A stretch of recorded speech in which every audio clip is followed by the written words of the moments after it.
Hi guys, it's Fella Story Media again. If you're aware, it's something that is brewing. You're aware of the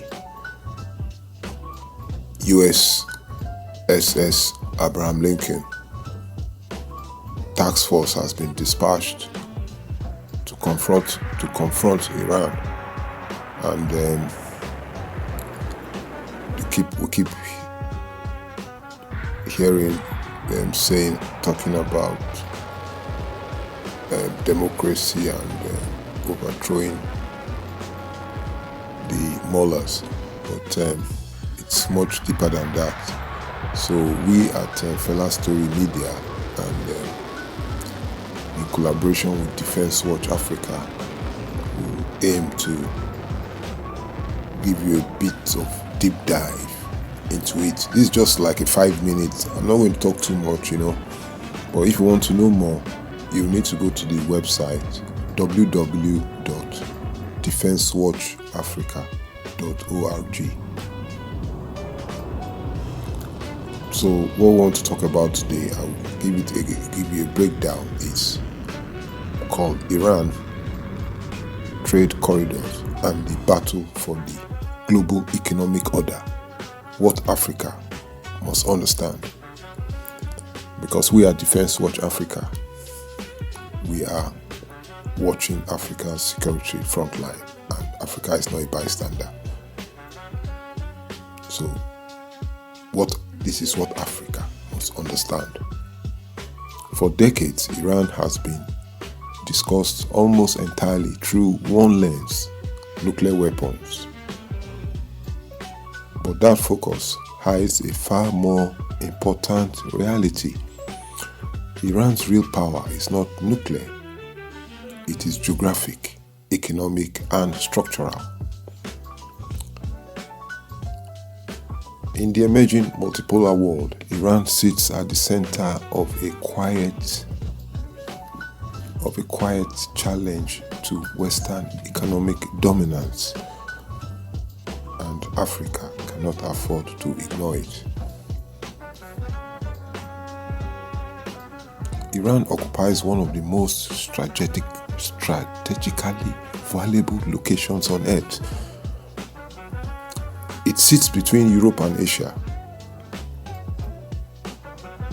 between Central Asia and the Middle East, between the Caucasus and the Indian Ocean. Add vast oil and gas reserves to that geography, and Iran becomes more than a regional power. It becomes a global economic hinge. That role is now being formalized through a project called the International North-South Transport Corridor, or the INSTC. The INSTC is a 7,200 kilometer trade network. It links Russia, Central Asia, Azerbaijan, Iran, India, and the Indian Ocean. It combines ships, railways, and highways into a single logistics system. But the most important feature is this: it bypasses the Suez Canal. Today, roughly 12% of global maritime trade passes through the Suez Canal, one of the most critical choke points in the Western-dominated trade system. The INSTC offers a faster, cheaper alternative. I'll repeat that. The INSTC offers a faster, cheaper alternative. Transit times between Europe and South Asia could fall by up to 40%. Costs could drop by around 30%. By 2030, the corridor could move 35 million tons of cargo every year. That is enough to change global trade flows. This is not just about infrastructure. Trade corridors shape power. Whoever controls routes, ports, insurance, financing, and settlement systems controls the arteries of the global economy. That is why the INSTC matters. Even more threatening than bypassing Suez is what the corridor does to the US dollar.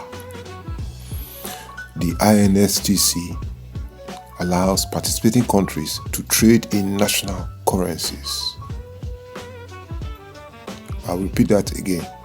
National currencies. National currencies. National currencies. That reduces dependence on dollar-denominated systems, and that weakens sanctions, Washington's most powerful foreign policy tool.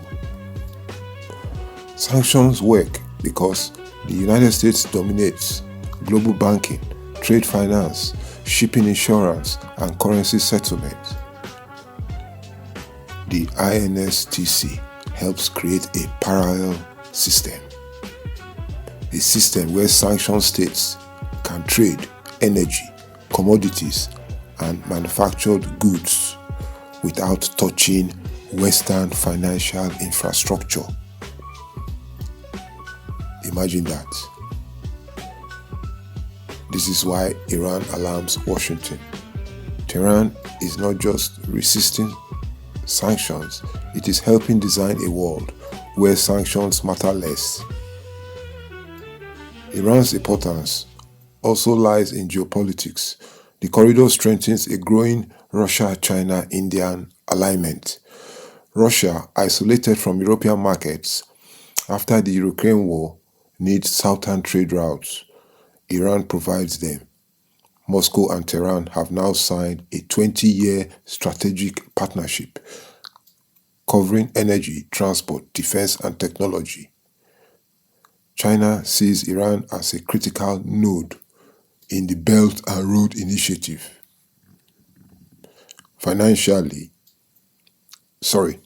Especially for overland routes connecting East Asia to the Middle East and Europe. Iranian ports also offer China redundancy against maritime choke points like the Malacca Strait. India, often overlooked, is just as important.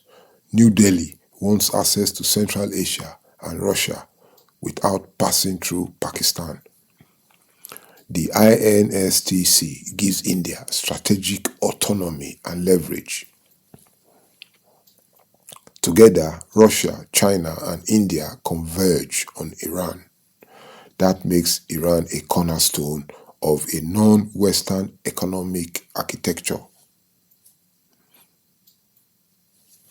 So why should Africa care? Because Africa is not a bystander in this shift. First, Africa ports and maritime hubs face competition. If European trade increasingly move over land or through hybrid corridors, port-centric African development strategies must be reassessed. Second, Africa's energy diplomacy will change. Iran's reintegration into Russian trade reshapes oil and gas flows into Asia, markets many African producers depend on. Third, Africa itself is becoming corridor terrain, from the Lobito corridor to Trans-Saharan rail and road projects. Africa is building its own trade arteries. Iran's experience shows how corridors create leverage and attract pressure. Fourth, sanctions resilience matters. Several African states already face Western conditionalities. Iran's parallel system offers lessons and warnings about sovereignty and economic isolation. Seen through this lens, U.S. hostility towards Iran becomes clearer. The nuclear issue is serious, but it's also political convenient. The deeper concern is structural.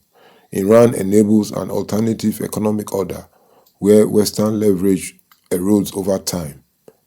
Sanctions, diplomatic isolation, military pressure, and information campaigns all serve one goal: to disrupt Iran's role as a logistical and financial bridge between non-Western powers. Africa now faces a strategic lesson. Trade corridors are not neutral infrastructure, they are strategic weapons. Who finances them? Who controls them? Who ensures them? Who sets the rules? These decisions shape sovereignty as much as armies do. Iran's story shows that geography still matters, but only when paired with strategy. In the decades ahead, the most important battles will not be fought over territory or ideology. They will be fought over routes, and Africa must decide whether it shapes those routes or remains shaped by them.